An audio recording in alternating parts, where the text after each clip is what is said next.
కొబ్బరికాయ ఒకటి కొట్టండి. కొబ్బరికాయ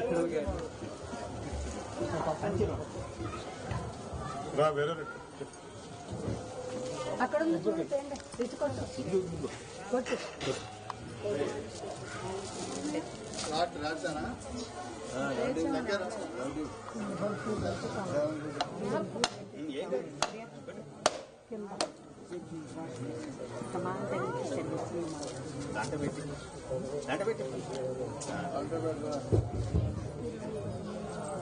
చిన్నప్పటి నుంచి ఎప్పుడైనా పెద్దవాళ్ళతో మాట్లాడుతుంటే ఇప్పుడే ఆగ్రహమైన శివరాత్రి వచ్చింది, మహాశివరాత్రి, జన్మాలకు శివరాత్రిగా అని ఎప్పుడైనా విన్నారా?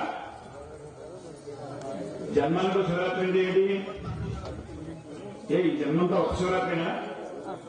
కాదే, చాలా శివరాత్రులు చూశాం కదా. కానీ జన్మానికో శివరాత్రి అనడంలో ఒక ఆంతర్యం ఉంది.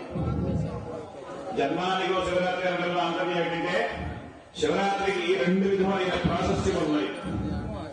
ఆ 2 విధమైనటువంటి ప్రాశస్త్యం ఏమి అని చెప్పినంటే, మొట్టమొదటిది ఉపాసన. ఏంటది ఉపాసన అంటే? ఉపవాసం అండి. ఉపవాసం అంటే ఏంటి?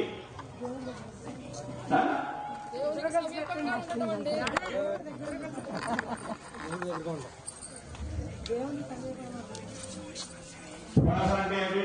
తినకుండా ఉండటమా? దేవుడి సన్నిధానంలో ఉండటమా? సమీపంగా మనసు ఉండటం అండి. సరే, ఈ ఊళ్ళో కాపీ రైటర్స్ చాలా మంది ఉంటున్నారు, అర్థమైంది. సరిగ్గా చెప్పండి అమ్మా చెప్పేవాడు. ఉపవాసము అని చెప్పినట్టే ఏమిటంటే, ఉప అంటే శాశ్వతంగా ఉండలేని చోట దగ్గరగా మనం పెట్టుకోవడం. ఎవరిని భక్తులైనటువంటి వాడిని తీసుకువెళ్లి కైలాసంలో మనం ప్రత్యక్షంగా ఇది ఉండగలమా? లేం కదా. వైకుంఠంలో ఉండలేం, సత్యలోకంలో ఉండలేం. మనం ఏ దేవీ దేవతల యొక్క ఉపాసన చేస్తున్నామో ఆ దేవీ దేవతలు నివసించేటటువంటి లోకంలో ఉండలేం. కాబట్టి ఈ లోకంలో వాళ్ళు ఉన్నా మనం చూడలేం. కాబట్టి మన తిరుమలక్షుడు వాళ్ళు కనబడతారా? అదే విగ్రహాలు స్వామి చూడగలుగుతున్నాం కానండి. మామూలు నిజంగా పక్కన చూస్తున్నాను కూడా ఆయన చూడండి ఎట్లా ఉన్నాడు. అందులో శివయ్య మీద మామూలుగా పైనుంచి గంగ కారుతూ ఉండాలి, త్రిశూలం ఉండాలి, ఏనుగు జన్మం కట్టుకుని ఉండాలి, నల్లగా ఉండాలి కదా. నువ్వు ఇంటిగా ఉన్నావు, నువ్వు శివుడికి వెళ్ళి పక్కకు అని చెప్పి అంటాం మనం. అవునా కదా. మనం శివుడు ప్రత్యక్షంగా వస్తే మనం గుర్తించగలమా? మన సర్వచక్షువులకి కనబడినటువంటి రూపమే మూల ప్రకృతి రూపం అంటారు. అందుకనే సంకల్పం ఎలా చెప్పుకున్నాం అనేది మూల ప్రకృతి రూపస్య ఆది మధ్యాంతరహితస్య. ఆది అంటే పుట్టడం కానీ, మధ్యం అంటే పెరిగి ఏదో ఎవరిలో ఉండడం కానీ, అంతం అంటే ఏనాటికో ఒకనాటికి ఇక్కడి నుంచి వెళ్ళిపోవడం కానీ మానవ మాత్రమే సాధ్యం కానీ భగవంతుడు సాధ్యం ఏంటి? ఆయనకి ఆది మధ్యం అంతం అనేది ఉన్నాయా? రహితస్య లేవు కాబట్టి రహితుడయ్య. ఆది మధ్యాంతరహితస్య సకల సద్గుణోపేతస్య. సకలమైనటువంటి గుణములు ఉన్నాయట. గుణములన్నీ కూడా సద్గుణములుగా భాషిస్తున్నాయి. ఇక్కడ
రహితుడు, లేదు సకల సద్గుణోపేతుడు, నిర్వికల్పుడు. వికల్పం అంటే ఏంటి? ఏదైనా చూడంగానే ఇప్పుడు సపోజ్ ఇదిగో ఈ వస్తువు ఉంది, ఈ వస్తువు చూసి మనస్సు వైకల్యం కలిగింది, ఈ వస్తువు చాలా బాగుంది, నేను తీసుకెళ్లాలనుకోను. అలా కాదు, ఆయన ఎందుకంటే ఆయనగా సృష్టించింది మొత్తం. ఈ సృష్టిలో ఆయన సృష్టించిన వస్తువు గురించి ఆయన వికల్పం పొందుతాడు, నాకు ఇది కావాలనుకుంటాడు ఆయన. కాబట్టి నిర్వికల్పుడైనటువంటి ఆయన యొక్క కళ్యాణోత్సవం ఈ రోజు. అంటే మన ఇంట్లో బుద్ధిపూర్వకంగానైనా ఇంట్లో కూర్చుంటే చేయలేం కాబట్టి ఇంద్రియాలకి శరీరం పట్ల ఒక రకమైనటువంటి జాగరూకత ఉండదు.